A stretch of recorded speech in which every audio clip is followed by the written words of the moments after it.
대립은 격렬했다. 철거하려는 자와 대책 없인 철거되지 않으려는 주민들 사이엔 늘 폭력이 난무했다.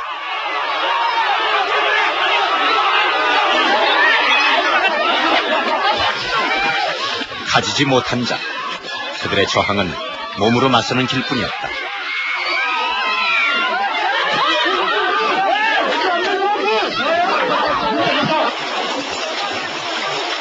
폭력이라는 공포와에 목숨을 내건 씨름이었다.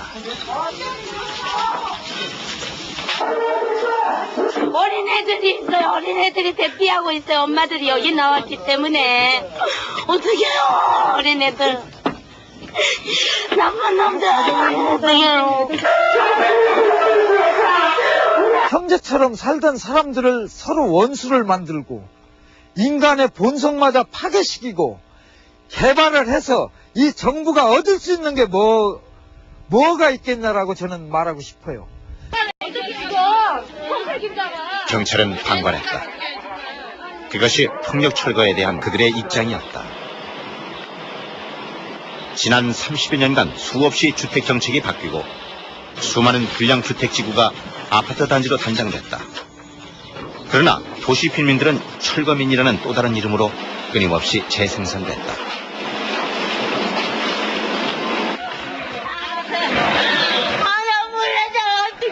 서울의 얼굴이 달라진 30여 년의 세월 동안 도시 빈민 위에 드리워진 그늘은 거쳐지지 않은 것이다.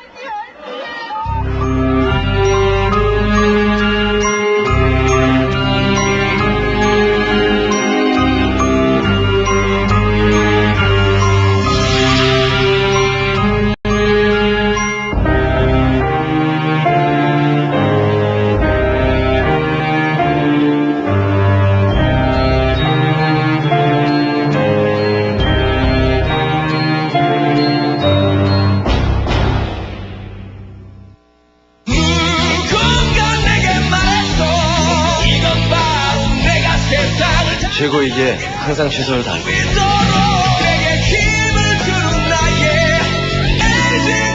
난 LG카드만 써요.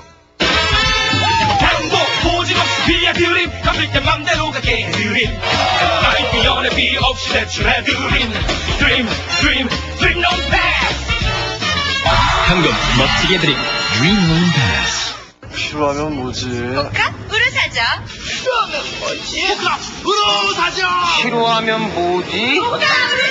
피로가 풀려야 만사가 풀립니다 복합 매운 제약 꿈이란 거 뭐 있어요? 공부라도 가르쳐주고 싶은데 그렇지 못해서 항상 엄마라서 마음이 아파요. 아이고 지금이라도 보내주고 싶죠. 마음은 그래요. 고객님 제출됐습니다. 필요할 때 도와드리겠습니다. 삼성캐피탈. Market value rise from $7.5 billion to 8.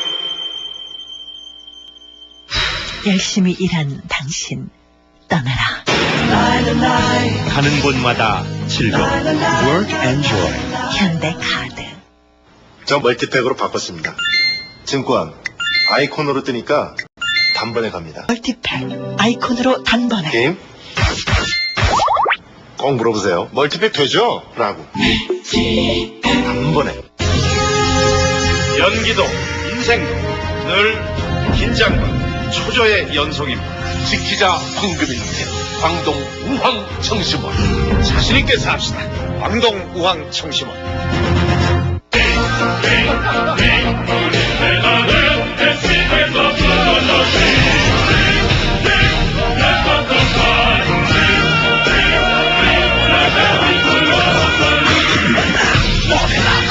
앞뒤뿐만 아니라 옆, 위, 속까지 안전해야 한다. 당신의 생각은 무엇입니까? 저희 가족도 SM5 생각에 동의합니다. SM5. 농협이요? 대출은 당당하게 하고요. 보험은 농협공제로 알차게. 쓰기 편한 농협 카드까지.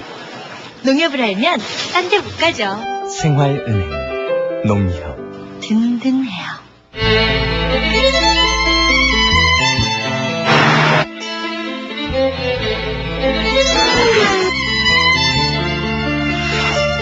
스캔들 클래스 프리미어르.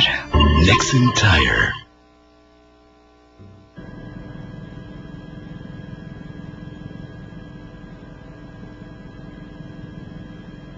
한강을 내려다보며 아파트값이 치솟고 있는 서울 도원동.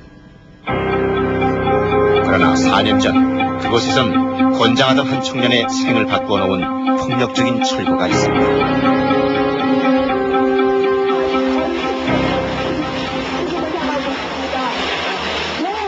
1200가구의 세입자 가운데 마지막까지 강제 철거에 반대한 세입자는 35가구. 철탑 망루에 갇힌 그들에겐 5시간에 걸쳐 물대포가 쏟아부어졌다.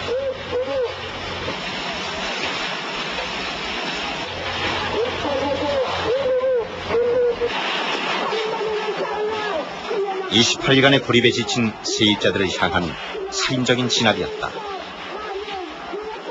마침내 망루엔 특공대로 불리는 10여 명의 철거반원들이 투입됐다. 주변엔 경찰병력과 특수진압대, 건설사 직원 등 1,500여 명이 후유하고 있었다.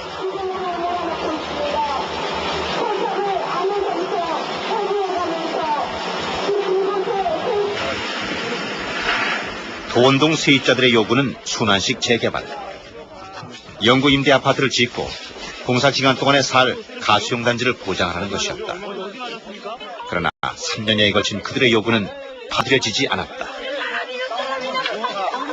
이 여자 주동자한테 이 여자를 놓치면 안 된다. 제가 그거 맞는 거 팔다는 거 잡았어요.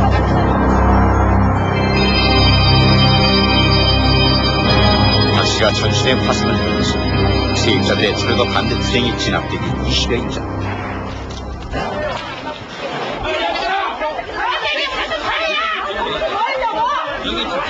망루의 주민들은 이미 단전과 단수로 고통을 겪고 있었다. 이웃들은 망루의 세입자들에게 먹을 것을 전달하기 위해 철거반원들의 봉쇄를 뚫어야 했고, 그들에겐 무자비한 폭력이 휘둘러졌다.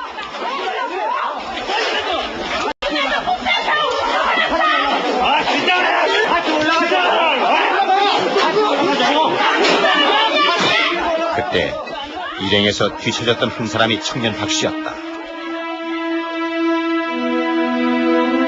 나머지 철거민들을 막기 위해 쳐진 철벽 바로 안쪽. 그는 연방석이 옆에서 화상을 입은 채 발견됐다. 심하게 맞고 실신한 뒤였다.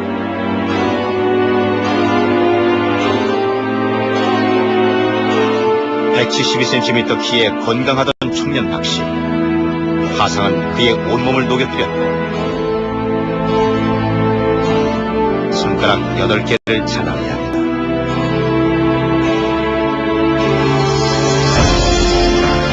살 수 있는 확률은 20% 이하로 진단된다. 화기는 입 안으로까지 타고 들어가 폐장애를 일으켰고 전신엔 2, 3도 화상 40%, 전신 활동은 불가능했다. 진짜 눈 뜨고는 못 보죠. 불고기 같아요. 그냥 무슨 짐승을 막 그냥 꼬실러 놓은 그런 상태예요. 좀 기름을 끼얹어가지고 불을 붙여버렸는지 덩어리 부분은 안 탔어요. 처음에는 코끝이, 코가 까맣게 다 타고 부서지더라고요. 코끝이. 그래서 얼굴이 많이 다쳤구나 했는데 제일 심한 것이 이제 손이더라고요. 팔 양쪽 이제. 정말 그냥 죽지 못하니까, 자살을 하지 못하니까 그냥 침대에 묶여서 누워있는 거죠.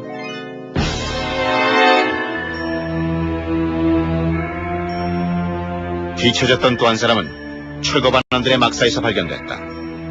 이미 심한 구타로 온몸이 골절된 이범희 할아버지였다. 침대에 누워있는데, 안이 침대에 누워있는데 비닐봉지로 그 머리를 이렇게 밑에서부터 이렇게 받치고 있더라고요. 피가 막 뚝뚝뚝뚝 떨어지더라고, 머리에서. 그래서 머리가 깨지고 머리가 심하게 다쳤나 보다 했는데 온몸이 골절을 당하고, 그래 말로 뼈가 대퇴부 여기서부터 해가지고 허벅지부터 무릎팍까지 짧은 뼈 사이가 8동갈이나 나게, 뼈가 8동갈이나 나게 그렇게 맞았다고 합니다. 폭력적인 철거의 죄과는 주민들에게만 돌아갔다. 100여 명이 불구속 입건됐고 12명이 구속됐다. 철거반원들의 폭력 사실은 조사조차 되지 않았다.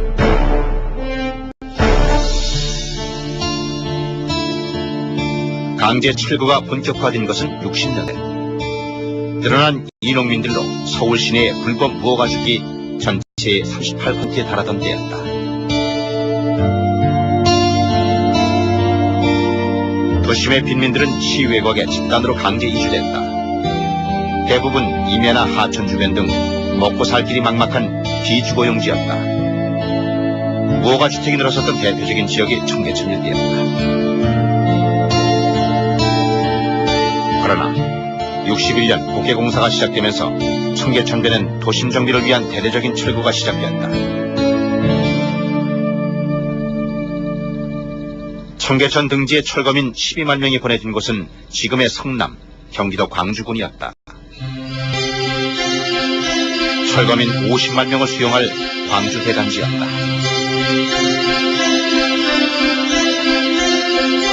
그러나 당시의 광주는 도로나 배수시설이 전혀 없는 흙무지였다.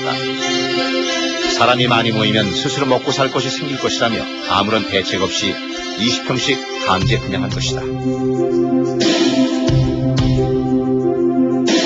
그러나 광주 대단지는 굶주림에 허덕이는 거대한 난민촌이 되어갔다. 난 텐트가 뭐 10개, 20개는 봤어도 텐트가 1000개, 10,000개 그런 거 못 봤어요. 20만 명을 수용하는 텐트를 한번 상상을 해보세요. 하여튼 목사라 그래서 찾아오는 게 뭐 시체가 죽은 사람이 굶어 죽었는데 시체를 처리 못하니까 목사님이 좀 도와줘야 되겠다. 그래서 첫날 가서 또 주니까 여러 누워 가지고 있는데 옷 입은 대로 여러 가지 있는 거야. 사흘 됐다 여러 가지 있잖아. 돈이 없으니까. 그래서 교인들 들고 내려가서 이제 니아가를 불러서 이제 시체 처리하니까 아 이게 소문이 나가지고 시체는 전 목사한테 가면 안 된다. 그래가지고 뭐 하루에 며칠 주문이 들어오니 내가 이 기백에는 그 실제 그러니까 굶어 죽는 사람이 하루에도 몇 명씩 몇 명씩 되는 거지. 그 넓은 데 다 하나 할 수 없고 내게 보고되는 게 그런 거라. 새 이주자들에겐 생계를 조달할 방법이 없었다. 15만 명에 달하는 기아 집단이 생겨난 것이다. 먹을 게 없어가지고 남한산성 올라가서 집 캐는 사람들, 그러니까 풀뿌리들을 찾아서 파먹고 그 닭 사료, 그러니까 그 강냉이 가루하고 밀기울이라고 그러죠. 그 껍질 벗긴 거. 그런 거에 섞여놓은 사료가 있었는데, 그걸로 죽을 끓여 먹은 사람들이 꽤 많았어요. 처음에는 살 수가 없으니까 그냥 버리고 간 사람들이 너무 많았어요. 어떻게 살겠어요, 거기. 해먹고 살 일이 없으니까는. 아무리 철거민이지만은, 우리도 대한민국 국민이거든요. 근데 왜 그렇게 버린 거예요, 지금. 우리는 실어다가 쓰레기 버리듯이 버려버린 겁니다. 71년 8월 마침내 광주 대단지에선 이른바 밀란이 일어났다. 3만여 명의 주민이 긴급 구호 대책 등을 요구하며 6시간에 걸친 격렬한 시위를 벌인 것이다.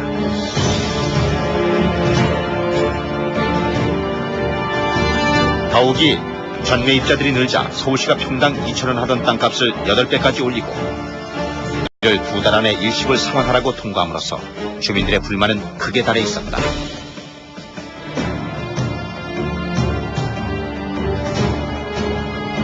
서울 도심 정비를 목표로 무리하게 광주 대단지 건설을 추진했던 인물은 김현옥 시장. 뒤를 이은 양택식 시장은 주민 면담을 기피해 시위를 촉발시키기도 했다. 정책이 무리하게 강행이 됐지요. 준비가 약하고요. 준비가 약하고 정책이 실천이 앞서가지고 무리가 있었지요.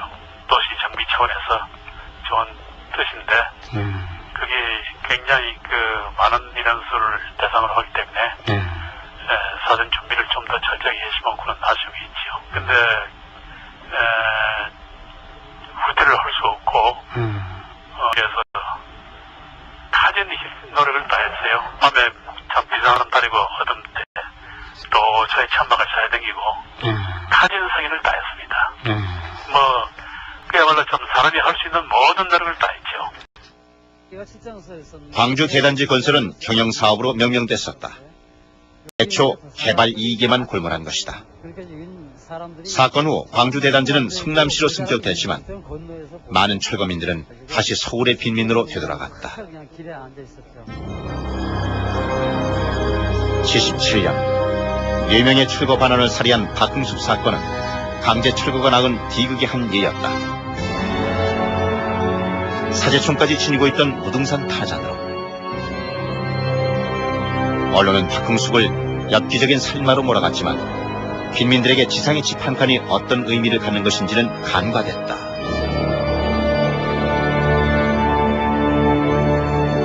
광주 무등산의 덕산골. 그곳엔 박흥숙이 15살 때 흩어진 가족과 모여 살기 위해 60여일 동안 굶주리며 지은 집이 있었다. 그 집은 불탔고 혁분 끝에 범행을 저지른 박흥숙은 살해당했다. 도시 빈민이 생겨나기 시작한 것은 50년대. 전쟁으로 집을 잃거나 월남한 사람들이 빈 땅에 가만히 집과 움막들을 세우면서부터였다. 60년대 이후 저국가 정책은 도시 빈민을 확대시켰다. 농촌에서 쫓겨난 인원민이 서울에만 450만 명.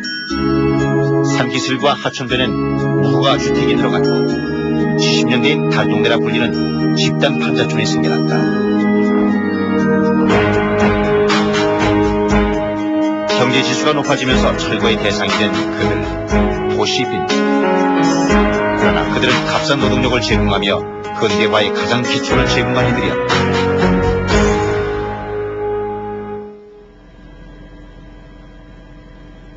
서민을 위한 정책은 83년에야 나왔다.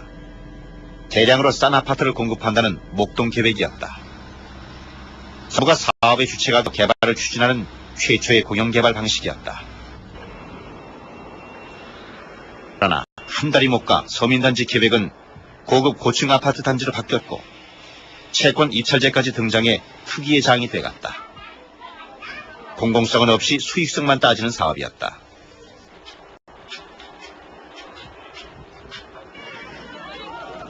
언론조차 외면한 5공화국 하에서 3만여 명의 주민들은 격렬하게 저항했다.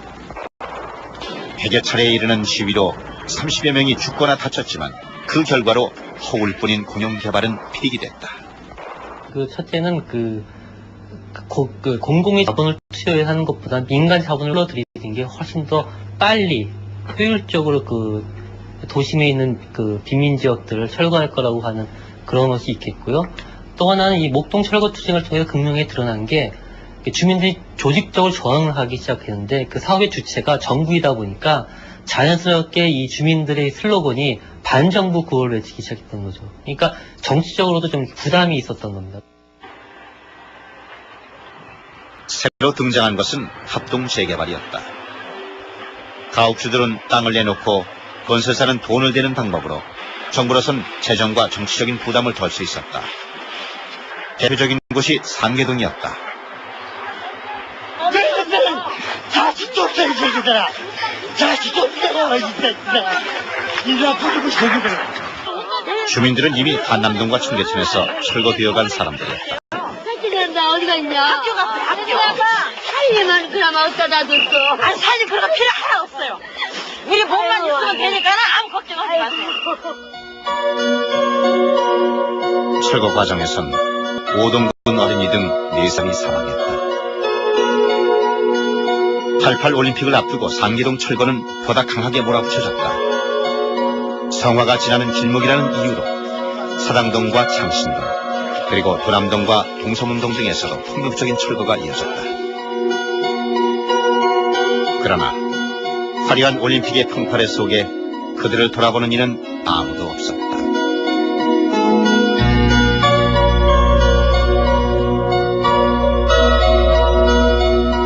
그때 공포 속에서도 제 소중한 장난감을 챙기던 7살 친애의 가족은 이제 시흥의 비닐하우스로 밀려나 살고 있다. 우리 막내 같은 경우에도 그때만 해도 초등학교 들어가기 전이었으니까 그때 이제 그 당시에 거기 누워있는 애를 가지고 막 칼로 막 난도질을 막 깡패들이 들어와가지고 막 찌르고 텐트에 찌르고 뭐 우리 걔를 이제 끌고 막 온 사방 애 끌고 다니고 그랬어요. 뭐 지나가다도 우리 엄마 정경이다 하고 이제 포크냉이만 보면 포크냉이다 소리 지르고 차에서 가다가도 소리 지르니까 사람들이 다 쳐다보고 그 정도로 이제 공부에 떨면서 애들이 그러면 살았죠. 상계동에 새 아파트가 들어설 즈음 재개발 지역은 계획에 비해 2년 새 3배가 늘었다. 합동 재개발이 주는 엄청난 수익 때문이었다. 상계동 173번지만 해도 건설사의 정상 이유는 공사 수익 135억 원. 그러나 토지 불화와 분양 이익으로 순이익은 261억 원에 달한 것으로 산출된다.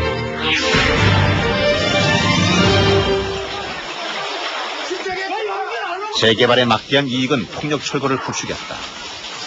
전용동에선 방화가 이어지기도 했다. 어린애들이 있어요. 어린애들이 대피하고 있어요. 엄마들이 여기 나왔기 때문에. 철거를 막기 위해 쌓아놓은 폐타이어에 불을 질러 주민들을 고립시키기도 했고, 주민들이 농성 중이던 철탑 밑에 폐타이어를 쌓아 불을 지르기도 했다. 연기로 주민들을 쫓아내겠다는 것이었지만 불길은 5층 높이의 철탑 위로 곧바로 치솟았다. 그때 두 아이의 엄마 박순덕 씨가 18m 아래로 떨어졌습니다. 소방차도 와서 대기하고 있었고, 호수가 다 빼놓고 대기하고 있었어요. 대기하고 있었고, 구급차도 와 있었고. 근데 불이 났을 때는 오지 않았나요? 불이 났어도 불 소화기가 되질 않았어요. 물 뿜질 않았어요. 가만히 그러면. 네, 가만히 보고만 있었어요. 네, 14개만 박혔어요. 14개 박히고, 철탑에서 뛰어내렸던 김용인 씨 역시 몸에 14개의 철심을 박아할 만큼 크게 다쳤다. 그의 부인은 23명의 이웃과 함께 구속됐다. 어떻게 되신 거라고요? 여기 이제 깨져가지고 이제 세 조각 났었어요. 세 조각 나가지고 이제 핀 박아가지고 고정을 했었고. 그래서 움직이기가 지금 네, 움직이고. 이제 이쪽으로 전체적으로 다 깨져버렸기 때문에 이제 제일 급한 데가 이제 여기가 이제 분쇄가 돼버렸었거든요. 분쇄가 여기가 이제 분쇄가 돼버렸었죠. 이제. 1200여 세대가 철거된 행당동에선 철거 반원들의 대낮 성추행이 벌어지기도 했다. 경찰과 철거 용역사 사장이 함께 있는 자리였다.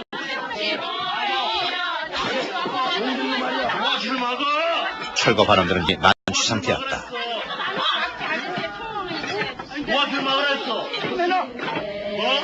대낮의 주민은 대부분 부녀자들. 철거 반원들은 자신들이 옷을 벗고 희롱하면 여성 주민들이 자신들을 막지 못한다는 사실을 이미 여러 지역의 경험을 통해 체득하고 있었다. 아직 안 왔습니다. 정신 차려.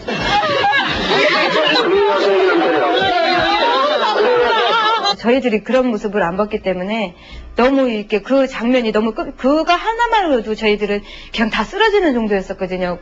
근데 이제 이게 이제 그분들한테는 이제 용역들한테는 우리가 이제 그걸 놀래니까 더 이렇게 의기양양해갖고 그래? 그러니까 막 너도 나도 막 그냥 다 후딱후딱 걷는 거예요. 화끈화끈해서 그 상황을 몰랐어요. 갖고 나중에 사람들이 물렸어 맞았어 그래서 보니까 여기가 이빨 자국이 나왔고 피가 나왔어요. 젖이. 우리 애기 아빠가 어디 보자 그래도 못 보여주겠더라고요. 여기가 젖을 안 먹을 때 그때만 최고 가슴이 아팠어요. 냄새 때문에 못 먹어요. 이 바지까지 이만큼 벗겨가지고 이만큼 팬티만 입었어요. 심하면은 이제 나 저기서 지냈는데 한번 찾아와 봐 뭐 이런 식으로 예 그런 것도 하고. 근데 이제 저 같은 경우는 한 번도 저희 신랑한테 그런 얘기를 비추지를 못했어요. 그렇게 얘기를 했을 때 저희 신랑 분명히 떠나자 이렇게 귀차니도 떠나자는 말을 많이 했었기 때문에 그런 것들을 한 번도 이렇게 비춰보지를 못했던 것 같아요. 성추행이라든가 뭐 아니면 밤에 그 갑자기 막 그 치안처럼 해갖고 덮쳐갖고 그런 일까지 해갖고 90년대 중반 재개발이 진행된 것은 160여 곳. 당시 성추행은 폭력 철거의 단골 메뉴였다. 아랫돌이 그 부분에 이렇게 넣어. 봉천동에선 철거 반원이 주민의 아랫도리를 벗기고 연탄재를 집어넣기도 했다. 쪽에서 연탄재를 제 아랫도리를 벗기고 연탄재를 집어였어요. 이고서는 이제 막 집 밟으니까 연탄재가 모래처럼 되더라고요, 이게. 그래서 그 몸을 어떻게 손으로 어떻게 하고 싶었는데 이게 말을 안 들었어요. 근데 그때 심중을, 제 마음을 표현을 할 수 없어요. 어느 게 아까 이게 폭력의 방법은 다양했다.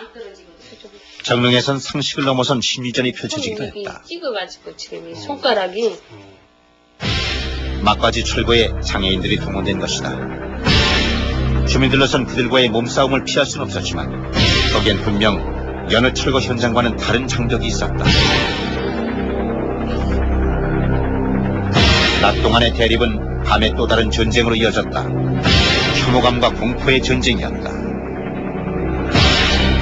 저녁에 폰도 맞고 수도기가 이제 집집마다 이제 막 방문을 방으로 던지는 거예요. 사무실에 던지고 부엌 그 지붕을 깨뜨리고 그리 던지고 이러니까 집집마다 이렇게 되니까 너무 어떻게 할 방법이 없고 이 방자리 속 이 자리 속으로 이제 부더기가 기어 들어가고 그 이튿날 그 다음 날까지도 그걸 막 약하고 쓸어내고 이렇게. 제일 끔찍했던 게 장애인들 붙여가지고는 우리 가운데다 몰아놓고 폭력을 쪼개요.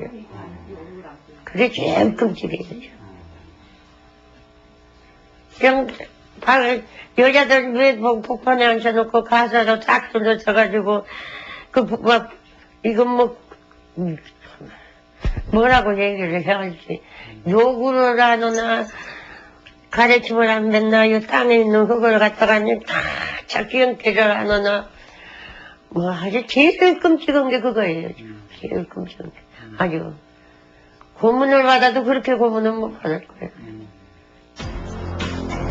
그러나 장애인 철거반원들은 일용직 경비로 고용된 영세민들이었다. 당시의 일당이 17,000원인데 비해 그들은 5만원에 고용됐다. 그들로선 마다할 일자리가 아니었다. 우리가 일당을 5만 원을 받을 정도가 되면은 10만 원은 효과를 보기 때문에 그 사람들이 쓰는 것입니다, 저희들을. 예를 들어서 뭐 장애인들이 잘났다고 그 일당을 좀 더 씁니까? 그런데 그렇게 해서 그쪽에서 일이 잘 되고 하다못해 장애인이라는 어떤 그 홍보적인 면이 있어요. 그래서 그런 부분이 부각이 되다 보면은 앞으로도 그런 일들이 많이 들어오리라고 생각을 했어요. 그리고 또 그 회사에서 장애인들 일 잘하는구나. 그러면은 어디 현장 이렇게 해서 그런 또 희망도 있었고, 그래서 아는 장애인들이 이 생존권에서 살 수 있다는 그런 생각 때문에 사실 그것을 일을 했었는데 생각과는 좀 틀리더라고요. 철거민과 영세장애인 모두의 장애라는 약점을 악용했을 만큼 80년대 중반 이후의 강제철거엔 폭력의 갖은 수법이 동원됐다. 철거 현장은 폭력지대나 다름없었다.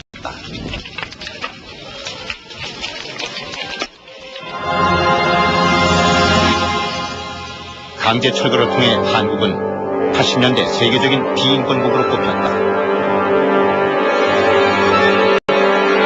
한국의 현실은 유엔이 강제철거의 인권 침해성을 고발하는 큰 계기였다.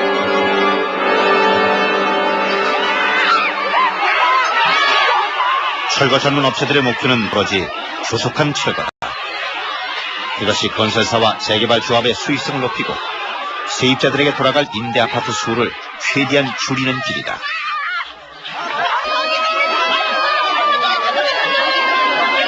용역비가 30억, 70억까지 지출되는 말이 있어요.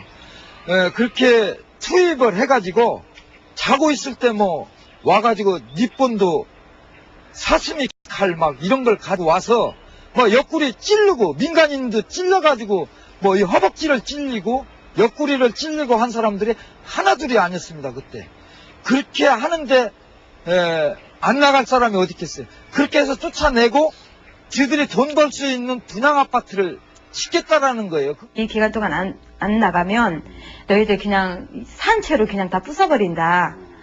포크레인 갖다 그냥 지붕을 그냥 꽉 찍어버린다.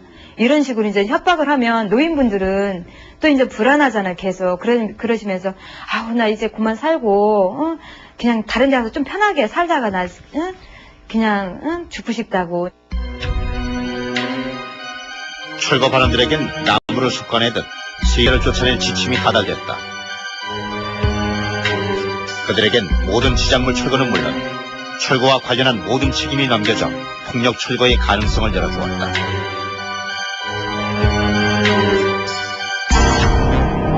기약 조건상 철거가 늦어지면 용역업체의 손실로 이어졌다.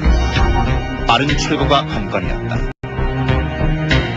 재개발을 한다고 했을 때 최소 뭐 1,000억에서 2,000억 규모의 공사 금액이 되는데 그 업체에서 그거를 마냥 그 사람들 편을 뭐 몇 세대, 몇십 세대 편의 때문에 그 공사를 계속 딜레이 시킬 수는 없는 거죠.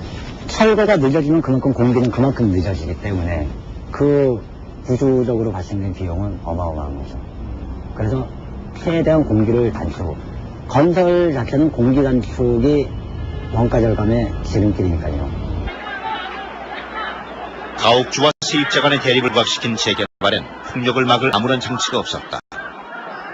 조속한 철거만을 목표로 했던 제도 속엔 폭력이 잉태되어 있는 것이다. 법이 안 하고 일 어떻게 합니까? 그때 돈이면 만사가 해결됐으니까. 폭력배 뭐 이런 사람들만 동원을 했다 이렇게 비난을 하거든요. 폭력배가 아니고 네. 법적인 제재가 없을 때는 그냥 무조건 가서 이사 안 가니까 밥 먹고 있으면 가서 상 내버리고 그냥 철거하고 그랬으니까. 그거야 사람들이 얘기할 때 폭력배죠. 생각해 보십시오. 요 똥 싸고 오줌 쌀 데가 없어갖고 그냥 길거리에서 신문지로 그냥 하나 깔아놓고 그냥 하던 그 시절에 그 장소에 우리가 시설을 다 가서 제공을 해가지고 좌변기에서 오줌 싸고 똥 싸고 할 수 있고 자가용 갖다가 차고에다 탁탁 쟁여놓고 살 수 있는 그런 시설 만들어줬으면 오히려 저한테 정부에서 표창 줘야 되는 거 아닙니까? 실제 철거는 합법이고 그에 반대하는 건 불법이었다. 합법에 근거한 철거. 그러나 거기엔 강제성과 폭력성이 있었다. 국가가 그것을 방치하는 것은 결코 중립이 될 수 없었다. 가는 사람 두드러 맞고 죽어가도록 경찰도 모른 체 하고 있었어요. 오히려 거기에 나왔던 기동대장 경사죠. 입상대기 경사가 우리한테 새총 쏴요. 그 볼트 이쪽 그거 볼트 가지고 우리한테 새총을 쏴요. 지금도 마찬가지로 어느 철거 현장에 가도 경찰들 뒤에서 사람 패고 있어서 모른 체 하고 있어요. 한점 두드러 맞고 나면은 그때서 맞으면 그때서 말려가지고 끌고 나가요. 그게 경찰이에요 지금요. 경찰들이 오지요. 와서 줄로 딱 섰어도 뭐 우리들 맞고 이러는 건 말도 안 해요. 그건 뭐 취급도 안 해요. 예, 보고만 있지요. 그냥 뭐 와서 지키고 저만큼 서서 뭐 녀석 구경하러 온 사람들이래요. 그 환각제를 먹었습니다. 저희들이 사진을 찍어놓은 자료들이 있거든요. 그러면서 주민들이 도저히 불안해서 살 수 없게 해서 내쫓는 그런 가장 상상도 못할 정도로 그런 악독한 짓을 하는데 경찰이 그 자리에 있었다는데 저희들은 더 울분이 터지는 겁니다. 그러나 폭력이 난무하는 철거 현장에서 경찰은 제3자일 뿐이었다. 철거상의 폭력은 허가된 폭력이었다. 폭력을 기준인데 경찰을 보고 가만히 있겠어요. 그 사람들 하는 얘기겠죠. 그걸 믿으면 됩니까? 그런 사건을 방치할 수가 있나요? 안 됐지요. 재개발 후 새 아파트에 입주한 주민은 10% 미만. 특히 세입자의 재입주율은 1%를 밑돌았다. 재개발은 국가가 뒤로 물러서서 주민들을 삼터에서 내쫓는 과정이었다. 그러니까 이게 민간의 자본을 활용해서 재개발 사업을 하더라도 이 공공사업인 한에서는 공공의 책임이 여전히 남는 것이죠. 그리고 이 재개발 사업과 관련한 각종 이인허가나 감독권이 역시 마찬가지로 공공기관이 가지고 있는데 그럼에도 불구하고 이런 재개발 사업을 수행하는 과정에서 문제가 생길 경우 항상 그런 얘기를 하죠. 이것은 원래 사업의 방식이 주민들이 알아서 하는 사업이기 때문에 우리는 관계가 없다라고 빼는 거죠. 삼터에 대한 대안 없이 주거 환경을 개선한다며 펼쳤던 철거 30년. 폭력 철거가 극심해진 80년대 이후 폭력은 가옥주와 세입자 간의 대립으로 비춰졌다. 입주권을 노린 세입자들의 부도덕성으로 인식되기도 했다. 그러나 대안 없는 철거 속에 폭력에 대한 책임은 철거민 세입자들에게 돌아갔고 구속된 주민 수만도 300여 명에 이르렀다. 반면 무수한 원성을 샀던 한정역사는 무혐의 처리가 대부분이었다. 그나마 모두 집행유예로 풀려났다.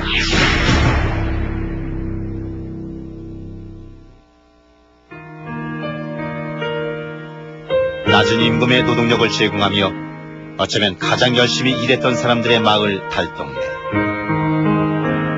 그들에게 달동네는 절망의 공간이 아닌 희망의 터전이다. 그러나 그들은 서로 길에 살던 집과 이웃을 한꺼번에 잃었다. 이웃을 잃는다는 것은 더 깊은 곳의 상처가 됐다.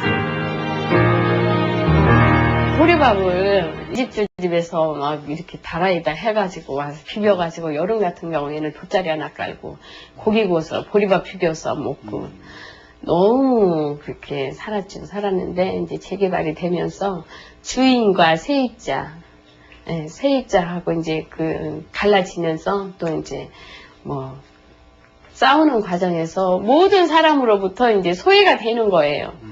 밑에를 내려가도 손가락질하고 또 뭐 어디 가서 이야기할 데가 없는 거죠. 이제 사람의 본성마저 파괴를 시키고 서로 적으로 만들어가지고 네가 죽어야 내가 이득을 본다.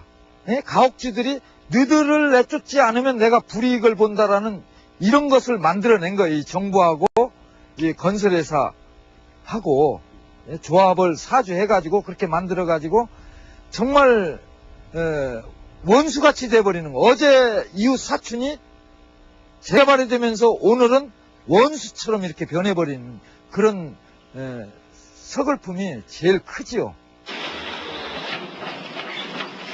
이주비를 받게 됐다지만 주변 세값은 덩달아 뛰었다. 그들은 또 멀리 값싼 지역을 찾아 예비 철거민이 되어갔다.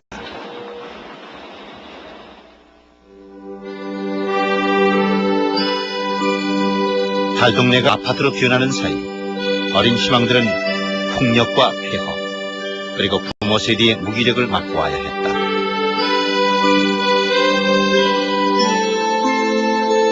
마을이 무너져 내린 자리, 이웃이 흩어져 떠난 자리에서도 어른들은 가난 앞에 비굴하지 말라고 했지만 아이들에게 펼쳐진 현실의 가난은 무섭고 황폐한 것이었다.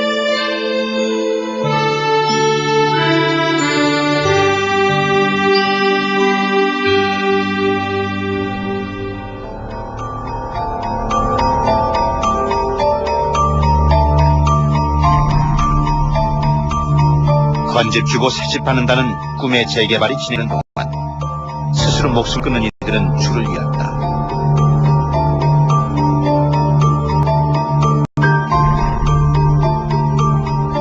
하소연도 못하고 목숨을 끊은 사람이 10여 명.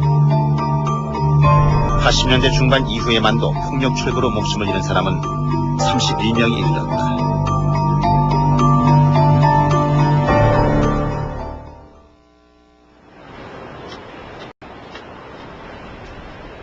그러나 아직 도시 빈민은 사라지지 않았다. 그들은 외곽으로 밀려나면서 끊임없이 재생산되고 있다. 정부가 주목하는 철거 대상 지역이 계속해서 재생산되고 있는 것이다. 20년 전 농촌을 떠나온 박상목 씨는 염창교 다리밑과 용산시장, 가락동을 전전하다 이곳 비닐하우스촌으로 왔다. 처벌 몇 번 당하신 거예요? 3번 당한 거죠, 3번. 용산 있을 때도 거기에 판잣집 진짜 돈 억지로 그때 한 12만 원인가 주고 사가지고 들어갔다가 그것 맞았지.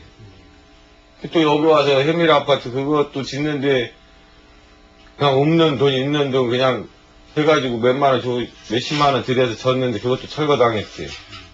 이제 여기 와서 그때는 돈이 없으니까 하우스로 쳐가지고 돈이 제일 싸게 맥히니까 그 수밖에 없지 않습니까. 뭐 하도 그런 걸 겪어보니까 인제는 갈 데도 없고 여기다 묻어놓으면 그냥 이게 내 묘지라고 생각하면 되는 거죠. 그 수밖에 없지 않습니까. 지금 어디 나갈 자리도 없고 그렇다고 뭐 벌어놓은 돈 없고. 지금 아마 우리 주민들 한 90%가 그렇습니다, 여기가. 재개발 후에도 무허가 주택들은 남았다. 일자리를 떠날 수 없는 도시 빈민이 재개발이 완료된 곳에도 33%. 그들을 외면한 대안 없는 재개발의 결과다. 폭력과 방화로 얼룩졌던 전농동엔 세 동의 임대아파트가 추모비와 함께 서 있다. 마지막까지 남아 임대아파트를 요구하다 숨졌던 고 박순덕 씨. 처음 세입자들은 자신들에게도 주거권이라는 권리가 있다는 것을 몰랐다. 그들은 철거가 무서워서 싸웠고 싸우면서 공포를 이겨냈다. 그리고 그 의지 위에 무엇과도 바꿀 수 없는 상표를 세웠다. 근데 저희들이 워낙 완강히 그걸 거부를 했었고 다 심하게 주장을 하다 보니까 지금 이 세계동이 들어선 거예요. 이렇게 해갖고 이런 아파트를 할 수밖에 없었나. 진짜 이렇게 싸워야지만이 이런 아파트라도 주나. 많이 생각을 했었거든요.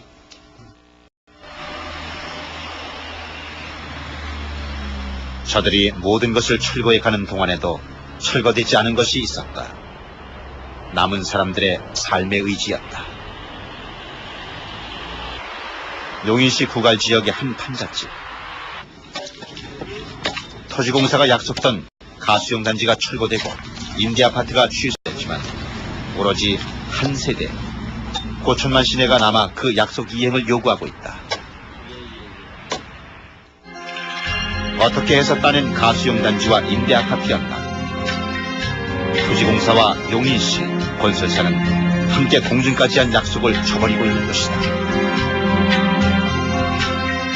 나는 그 남한 내 주거 공간을 마련하기 위해서 이 투쟁을 지금까지 혼자 남아서 싸우고 있다고는 절대로 생각 안 합니다. 그것은 어디까지나 역사에 이런 악순환이 돼서는 안 된다고 보는 것이고, 어느 곳에 가든지 분명히 철거 및 원거주민들이 생활권이 파괴되지 않는 선에서 개발을 해야 된다는 것이 내가 현 정부에 요구하는 것이고, 이것이 관철될 때까지 나는 이곳에서 정말 뼈를 묵는 한이 있더라도 내가 다른 데로 이사를 가거나 물러서거나 이러지 않는다는 것이 내 확신을 가지고 있는 신념입니다. 철거민들이 지금 이제 이주 문제, 그 다음에 이제 주거권 문제를 가지고 지금 싸운 게 한 20-30년 전부터 이렇게 싸워왔죠. 쭉 싸워오면서 결국 이제 순환식 개발에 근거한 가수용을 만들어냈습니다. 또 이제 임대주택도 어쨌든 제도화했습니다. 근데 아직도 국가는 이 문제를 반기하고 있습니다. 그래서 우리는 계속 이제 투쟁을 하고 있는 거죠. 결국 정부는 이제 순환식 개발을 제도화할 겁니다. 언젠가는. 그래서 우리가 지금 가지고 있는 공증문서, 그러니까 가수용과 임대주택을 받아낸 공증문서가 이제 제도화하는데 밑거름이 되겠죠. 고천만 씨는 석 달째 철거 위협에 살고 있다. 그러나 그는 지금 외로운 투쟁을 하고 있는 게 아니다. 수원 등지에서 철거를 당하고 끝내 가수용 단지를 얻어낸 이웃들이 이교대 순찰을 돌며 지켜주고 있는 것이다.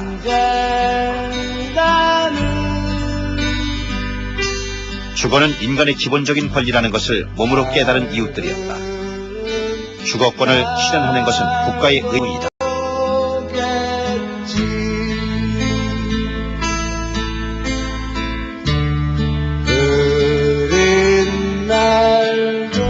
폭력 철거 30년. 무허가 주택에 대한 수많은 정책 속에서도 아직 대한민국의 도시빈에겐 뚜렷한 주거권이랄 도 없다.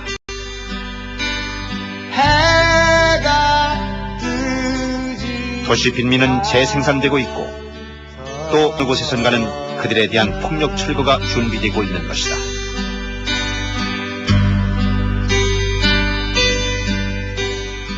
현재 수도권에서 재개발이 진행되고 있는 곳이 79개소, 재개발 계획이 잡혀있는 곳이 39개소.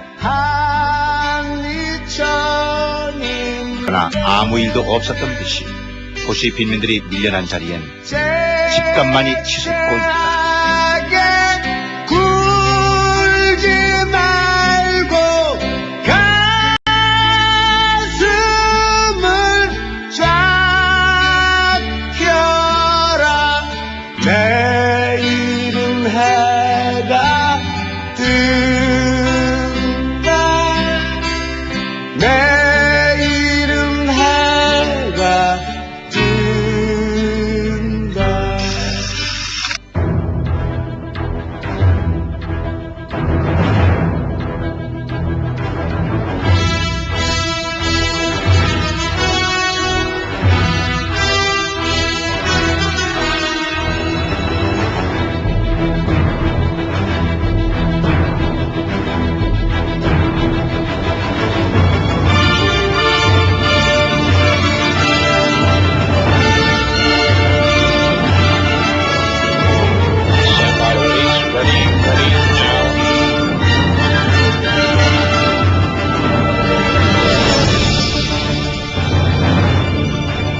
그냥 앉혀놓고 가사로 딱 쏟아져가지고 막 이건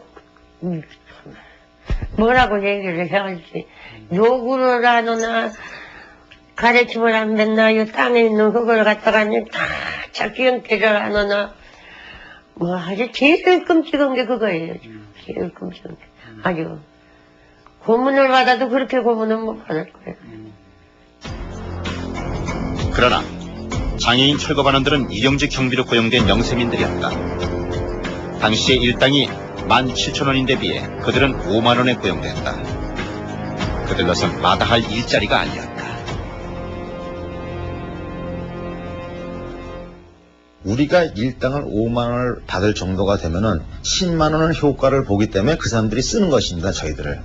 예를 들어서 뭐 장애인들이 잘났다고 그 일당을 좀 더 씁니까? 그런데 그렇게 해서 그쪽에서 일이 잘 되고 하다못해 장애인이라는 어떤 그 홍보적인 면이 있어요. 그래서 그런 부분이 부각이 되다 보면은 앞으로도 그런 일들이 많이 들어오리라고 생각을 했어요. 그리고 또 그 회사에서 장애인들 일 잘하는구나. 그러면은 어디 현장 이렇게 해서 그런 또 희망도 있었고, 그래서 아는 장애인들이 이 생존권에서 살 수 있다는 그런 생각 때문에 사실 그것을 일을 했었는데 생각과는 좀 틀리더라고요. 철거민과 영세장애인 모두의 장애라는 약점을 악용했을 만큼 80년대 중반 이후의 강제철거엔 폭력의 갖은 수법이 동원됐다. 철거 현장은 폭력지대나 다름없었다.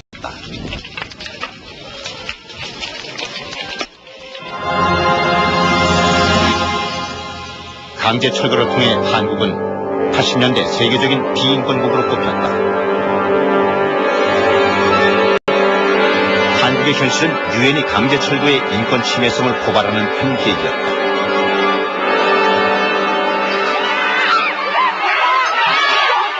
철거 전문 업체들의 목표는 오로지 조속한 철거다. 이것이 건설사와 재개발 조합의 수익성을 높이고 세입자들에게 돌아갈 임대 아파트 수를 최대한 줄이는 길이다.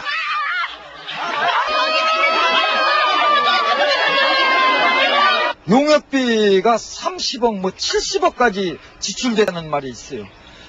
그렇게 투입을 해가지고 자고 있을 때 와가지고 니본도 사스미 칼 이런 걸 가져와서 옆구리 찌르고 민간인도 찔러가지고 이 허벅지를 찔리고 옆구리를 찔리고 한 사람들이 하나둘이 아니었습니다. 그때 그렇게 하는데 안 나갈 사람이 어디 있겠어요. 그렇게 해서 쫓아내고 저들이 돈 벌 수 있는 분양 아파트를 짓겠다라는 거예요. 이 기간 동안 화기는 입안으로까지 타고 들어가 폐장애를 일으켰고 전신엔 2, 3도 화상 40%, 전신 활동은 불가능했다. 진짜 눈 뜨고는 못 보죠. 불고기 같아요. 그냥 무슨 짐승을 그냥 꼬실러 놓은 그런 상태예요. 기름을 끼얹어가지고 불을 붙여버렸는지 덩어리 부분은 안 탔어요. 처음에는 코끝이 코가 까맣게 다 타고 부서지더라고요. 코끝이. 그래서 얼굴이 많이 다쳤구나 했는데 제일 심한 것이 이제 손이더라고요. 팔 양쪽 정말 그냥 죽지 못하니까, 자살을 하지 못하니까 그냥 침대에 묶여서 누워 있는 거죠.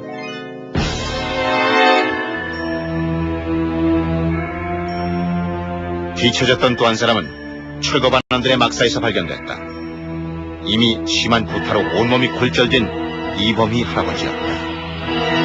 침대에 누워있는데, 안이 침대에 누워있는데, 비닐봉지로 그 머리를 이렇게 밑에서부터 이렇게 받치고 있더라고요.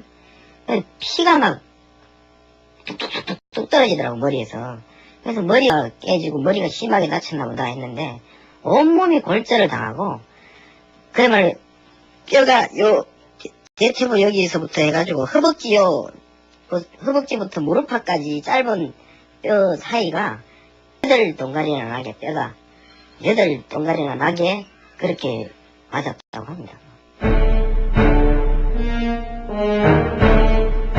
폭력적인 철거의 죄과는 주민들에게만 돌아갔다. 100여 명이 불구속 입건됐고 12명이 구속됐다. 철거반원들의 폭력 사실은 조사조차 되지 않았다.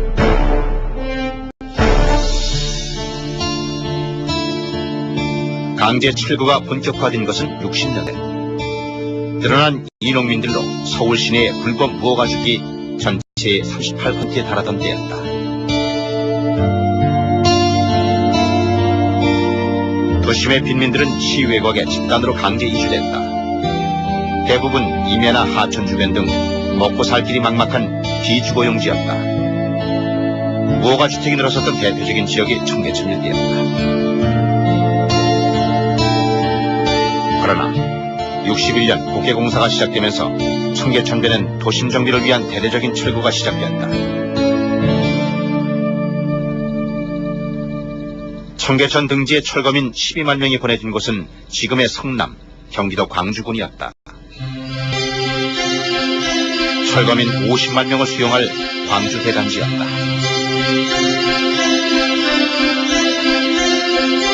그러나 당시 이익으로 순이익은 262억 원에 달한 것으로 산출됐다.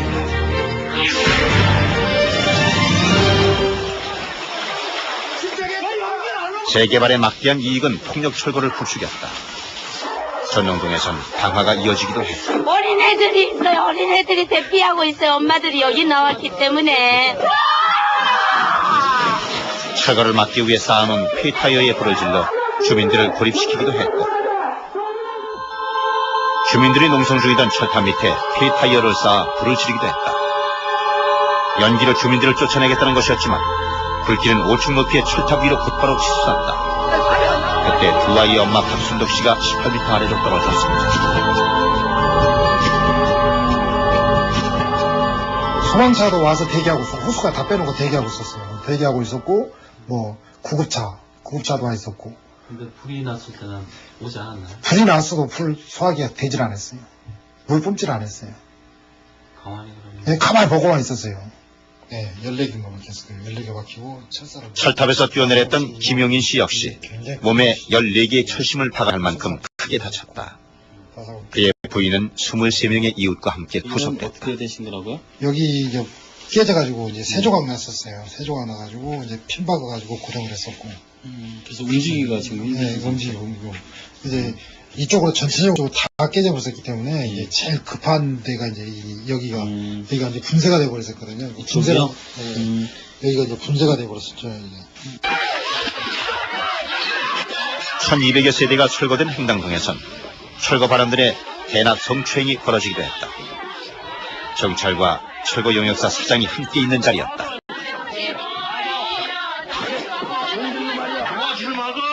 철거 반원들은 난취 상태였다.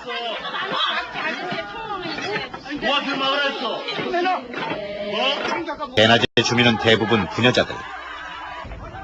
철거 반원들은 자신들이 옷을 벗고 희롱하면 여성 주민들이 자신들을 막지 못한다는 사실을 이미 여러 지역의 경험을 통해 체득하고 있었다. 아직 안 왔습니다. 정신 차려.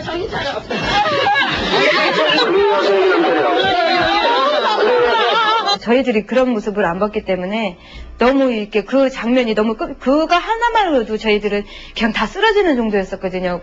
근데 이제 이게 이제 그분들한테는 이제 용역들한테는 우리가 이제 그걸 놀래니까 더 이렇게 의기양양해갖고 그래? 그러니까 막 너도 나도 막 그냥 다 후딱후딱 걷는 거예요. 화끈화끈해서 그 상황을 몰랐어요. 갖고 나중에 사람들이 물렸어 맞았어 그래서 보니까 여기가 이빨 자국이 나왔고 피가 나왔어요. 젖이. 우리 애기 아빠가 어디 보자 그래도 못 보여주겠더라고요. 여기가 해요. 기름을 끼얹어가지고 불을 붙여버렸는지 덩어리 부분은 안 탔어요. 처음에는 코끝이 코가 까맣게 다 타고 부서지더라고요. 코끝이.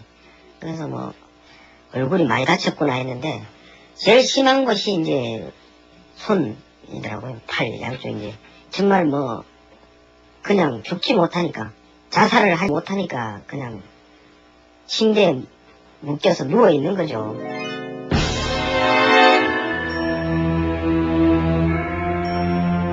뒤처졌던 또 한 사람은 철거반원들의 막사에서 발견됐다.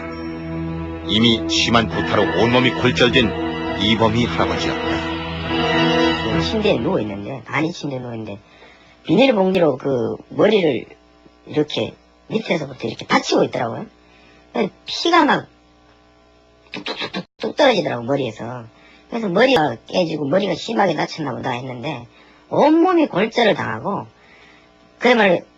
뼈가 대퇴부 여기서부터 해가지고 허벅지부터 무릎팍까지 짧은 뼈 사이가 8동갈이나 나게 뼈가 8동갈이나 나게 그렇게 맞았다고 합니다. 폭력적인 철거의 제구반은 주민들에게만 돌아갔다. 100여 명이 불구속 입건됐고 12명이 구속됐다. 철거반원들의 폭력 사실은 조사조차 되지 않았다.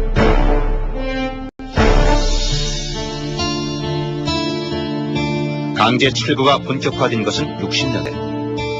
늘어난 이농민들로 서울 시내의 불법 무허가주기 전체의 38%에 달하던 때였다. 도심의 빈민들은 시외곽에 집단으로 강제 이주됐다. 대부분 임야나 하천 주변 등 먹고 살 길이 막막한 비주거용지였다. 무허가주택이 늘어섰던 대표적인 지역이 청계천 일대였다.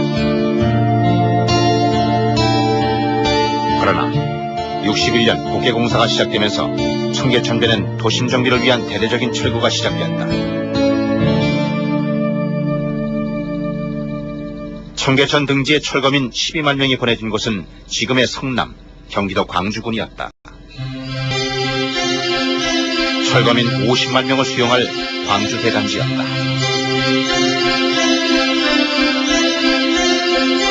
그러나 당시의 광주는 도로나 배수시설이 전혀 없는 흙무지였다.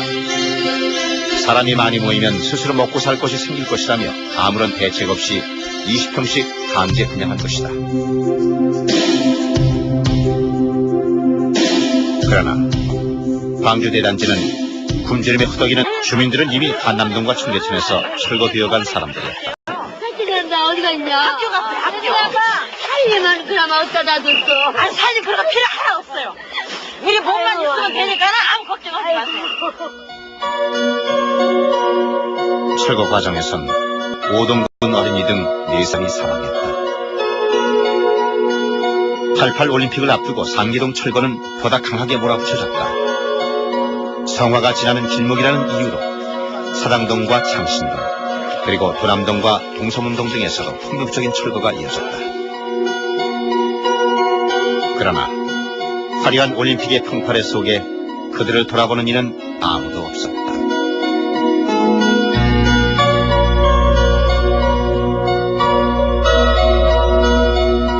그때 공포 속에서도 제 소중한 장난감을 챙기던 7살 친애의 가족은 이제 시흥의 비닐하우스로 밀려나 살고 있다. 우리 막내 같은 경우에도 그때만 해도 초등학교 들어가기 전이었으니까 그때 이제 그 당시에 거기 누워있는 애를 가지고 막 칼로 막 난도질 막 깡패들이 들어와가지고 막 찌르고 텐트에 찌르고 뭐 우리 걔를 이제 끌고 막 온 사방 끌고 다니고 그랬어요. 뭐 지나가다도 우리 엄마 정경이다 하고 뭐 저기 뭐야 이제 포크냉이만 보면 포크냉이다 소리 지르고 차에서 가다가도 소리 지르니까 사람들이 다 쳐다보고 그 정도로 이제 공부에 떨면서 애들이 그러면 살았죠. 상계동에 새 아파트가 들어설 즈음 재개발 지역은 계획에 비해 2년 새 3배가 늘었다. 합동 재개발이 주는 엄청난 수익 때문이었다. 상계동 173번지만 해도 건설사의 정상 이유는 공사 수익 135억 원. 그러나 토지 불화와 분양 이익으로 순이익은 261억 원에 달한 것으로 산출된다.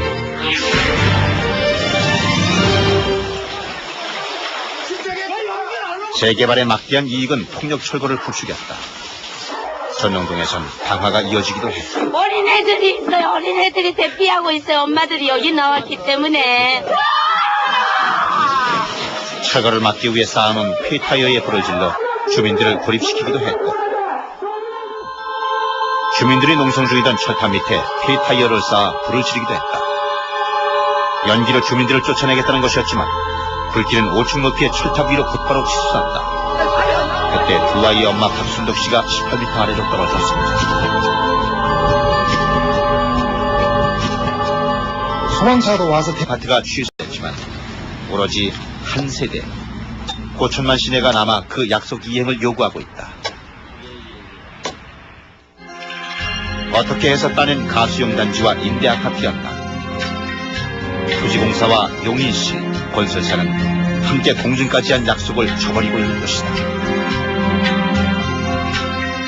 나는 그 나만 내 주거 공간을 마련하기 위해서 이 투쟁을 지금까지 혼자 남아서 싸우고 있다고는 절대로 생각 안 합니다. 그것은 어디까지나 역사에 이런 그 악순환이 돼서는 안 된다고 보는 것이고, 어느 곳에 가든지 분명히 철거 및 원거 주민들이 생활권이 파괴되지 않는 선에서 개발을 해야 된다는 것이 내가 현 정부에 요구하는 것이고, 이것이 관철될 때까지 나는 이곳에서 정말 그 뼈를 묵는 한이 있더라도 내가 다른 데로 이사를 가거나 물러서거나 이러지 않는다는 것이 내 확신을 가지고 있는 신념입니다. 그 철거민들이 지금 이제 이주 문제, 그 다음에 이제 주거권 문제를 가지고 지금 싸운 게 한 20-30년 전부터 이렇게 싸워왔죠.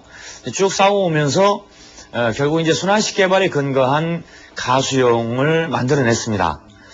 또 이제 임대주택도 어쨌든 제도화했습니다.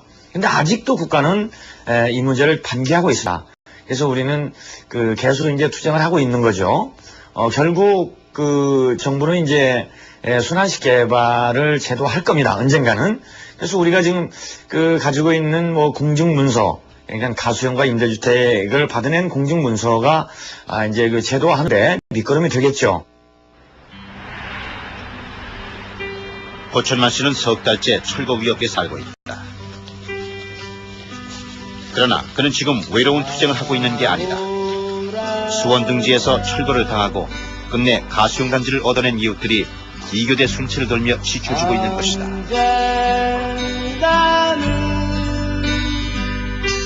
주거는 인간의 기본적인 권리라는 것을 몸으로 깨달은 이웃들이었다. 주거권을 실현하는 것은 국가의 의무이다.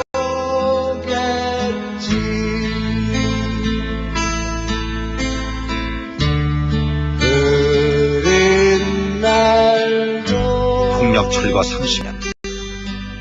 무허가 주택에 대한 수많은 정책 속에서도 아직 대한민국의 도시피인에겐 뚜렷한 주거권이랄 도 없다.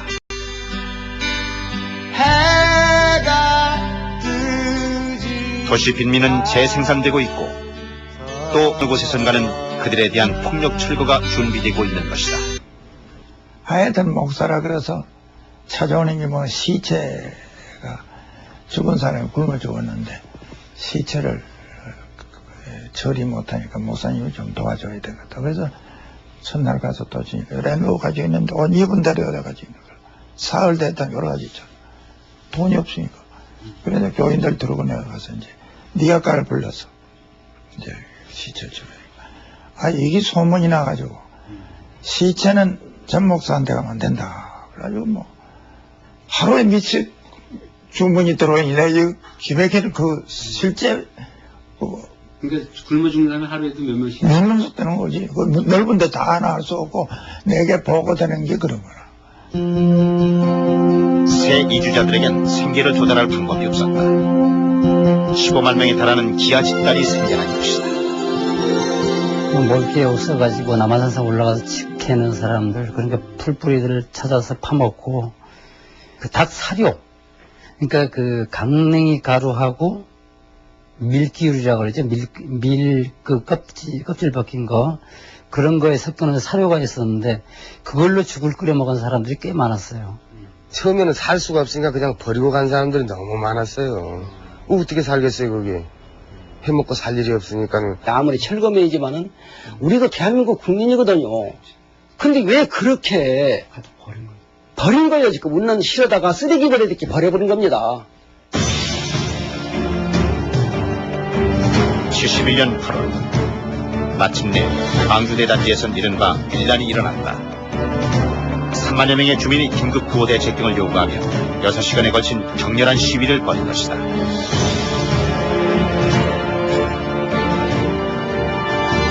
더욱이 전매입자들이 늘자 서울시가 평당 2,000원 하던 땅값을 8배까지 올리고 이를 2달 안에 일시불 상환하라고 통과함으로써 주민들의 불만은 극에 달해 있었다.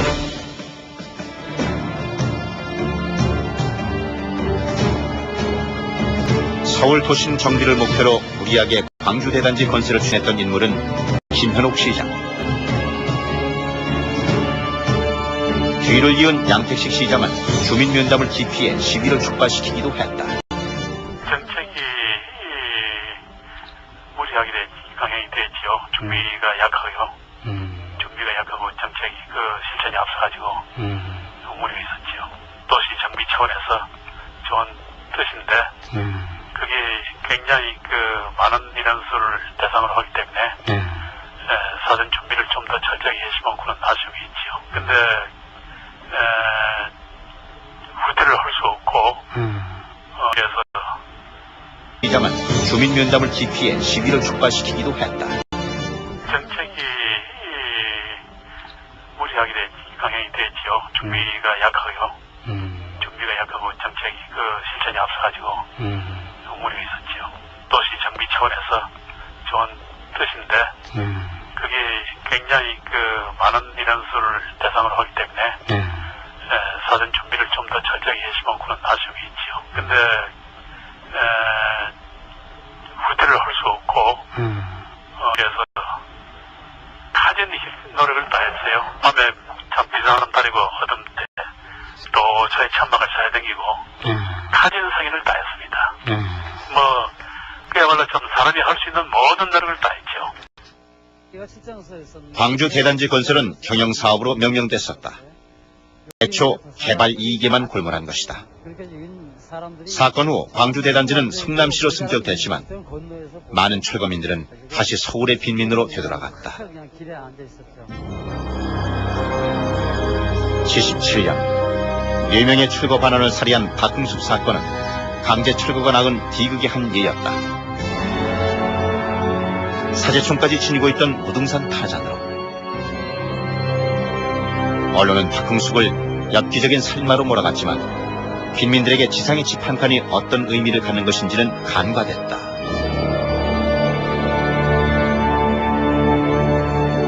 광주 무등산의 덕산골. 그것엔 박흥숙이 15살 때 흩어진 가족과 모여 살기 위해 60여일 동안 굶주리며 지은 집이 있었다. 그 집은 불탔고 혁분 끝에 범행을 저지른 박흥숙은 사형됐다.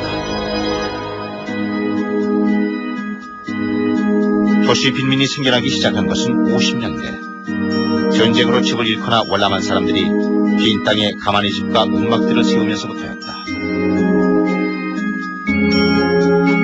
60년대 이후 저국가 정책은 도시 빈민을 확대시켰다.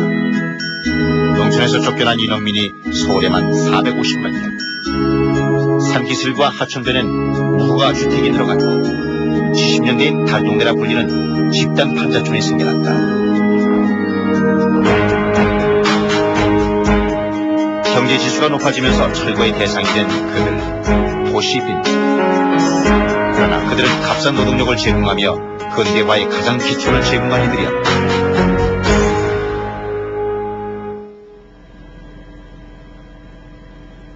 서민을 위한 정책은 83년에야 나왔다. 대량으로 싼 아파트를 공급한다는 목동 계획이었다. 정부가 사업의 주체가 개발을 추진하는 최초의 공영개발 방식이었다. 라는 것이 내가 현 정부에 요구하는 것이고, 이것이 관철될 때까지 나는 이곳에서 정말 뼈를 묵는 한이 있더라도 내가 다른 데로 이사를 가거나 물러서거나 이러지 않는다는 것이 내 확신을 가지고 있는 신념입니다.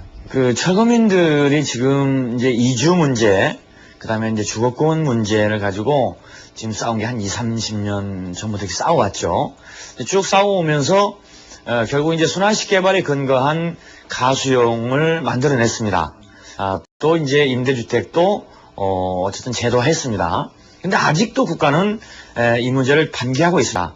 그래서 우리는 계속 이제 투쟁을 하고 있는 거죠.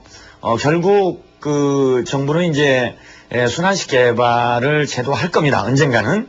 그래서 우리가 지금 가지고 있는 공증문서, 그러니까 가수용과 임대주택을 받아낸 공증문서가 이제 제도화하는데 밑거름이 되겠죠. 고천만 씨는 석 달째 철거 위협에 살고 있다. 그러나 그는 지금 외로운 투쟁을 하고 있는 게 아니다. 수원 등지에서 철거를 당하고 끝내 가수용 단지를 얻어낸 이웃들이 이교대 순찰을 돌며 지켜주고 있는 것이다.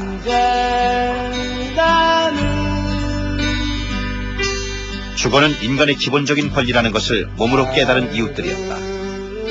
주거권을 실현하는 것은 국가의 의무이다.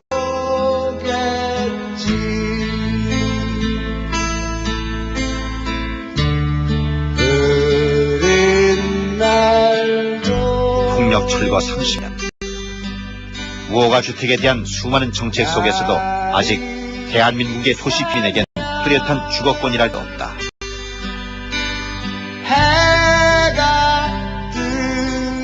도시 빈민은 재생산되고 있고 또 어느 곳에선가는 그들에 대한 폭력 철거가 준비되고 있는 것이다.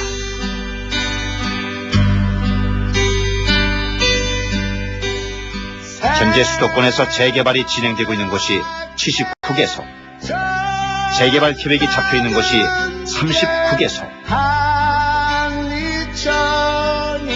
그러나 아무 일도 없었던 듯이 도시 빈민들이 밀려난 자리엔 집값만이 치솟고 있다.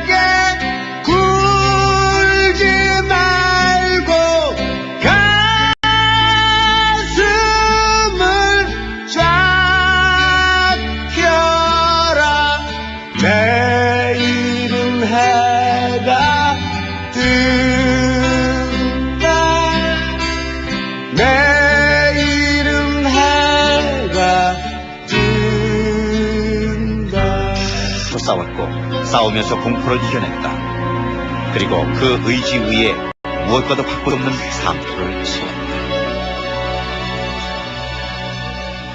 근데 저희들이 워낙 완강히 그걸 거부를 했었고 강히 심하게 투쟁을 하다 보니까 지금 이 세계동이 들어선 거예요. 이렇게 해갖고 이런 아파트를 얻을 수밖에 없었나. 진짜 이렇게 싸워야지만이 이런 아파트라도 주나. 많이 생각을 했었거든요.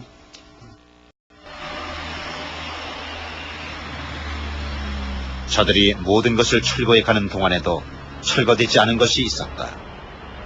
남은 사람들의 삶의 의지였다. 용인시 구갈 지역의 한 판잣집.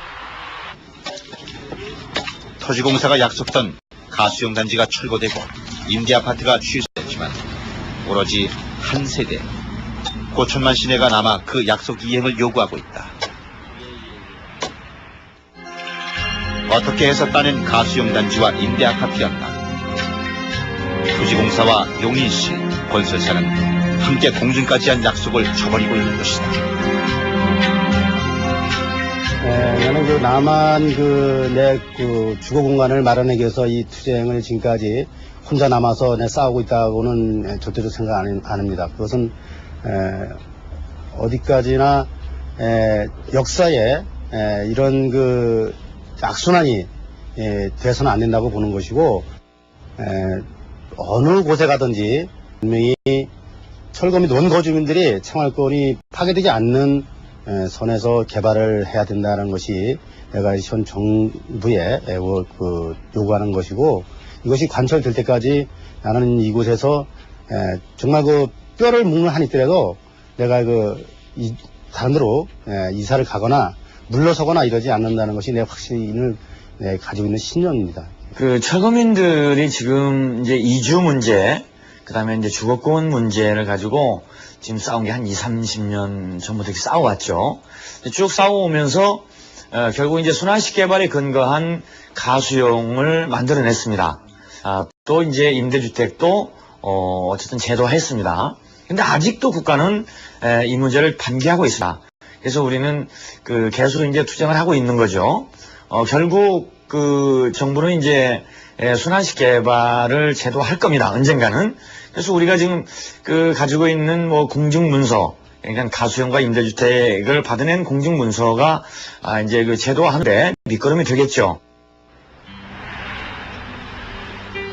고천만 씨는 석 달째 철거 위협에 살고 있다. 그러나 그는 지금 외로운 투쟁을 하고 애들이 그러면 살았죠. 상계동에 새 아파트가 들어설 즈음 재개발 지역은 계획에 비해 2년 새 3배가 늘었다. 합동 재개발이 주는 엄청난 수익 때문이었다. 상계동 173번지만 해도 건설사의 정상 이유는 공사 수익 135억 원. 그러나 토지 불화와 분양 이익으로 순이익은 261억 원에 달한 것으로 산출된다.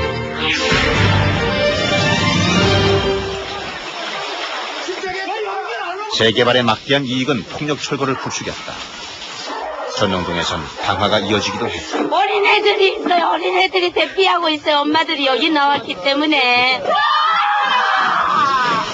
철거를 막기 위해 쌓아놓은 폐타이어에 불을 질러 주민들을 고립시키기도 했고, 주민들이 농성 중이던 철탑 밑에 폐타이어를 쌓아 불을 지르기도 했다. 연기로 주민들을 쫓아내겠다는 것이었지만 불길은 5층 높이의 철탑 위로 곧바로 치솟았다. 그때 두 아이의 엄마 박순덕 씨가 18m 아래로 떨어졌습니다. 소방차도 와서 대기하고 있었고, 호수가 다 빼놓고 대기하고 있었어요. 대기하고 있었고, 뭐 구급차도 와 있었고. 근데 불이 났을 때는 오지 않았나요? 불이 났어도 불 소화기가 되질 않았어요. 물 뿜질 않았어요. 가만히 그러면. 네, 가만히 보고만 있었어요.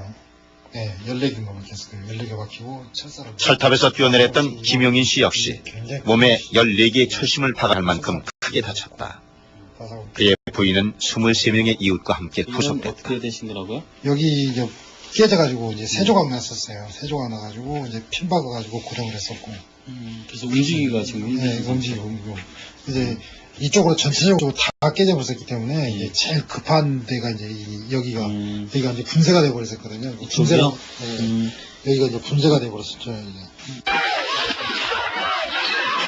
1200여 세대가 철거된 행당동에선 철거 바람들의 대낮 성추행이 벌어지기도 했다. 경찰과 철거 용역사 사장이 함께 있는 자리였다.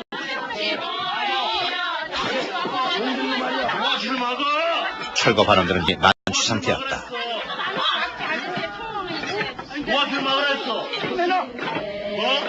대낮의 주민은 대부분 부녀자들. 철거 바람들은 자신들이 옷을 벗고 희롱하면 여성 주민들이 자신들을 막지 못한다는 사실을 이미 여러 지역의 경험을 통해 체득하고 있었다. 아직 안 왔습니다. 정신 차려, 정신 차려.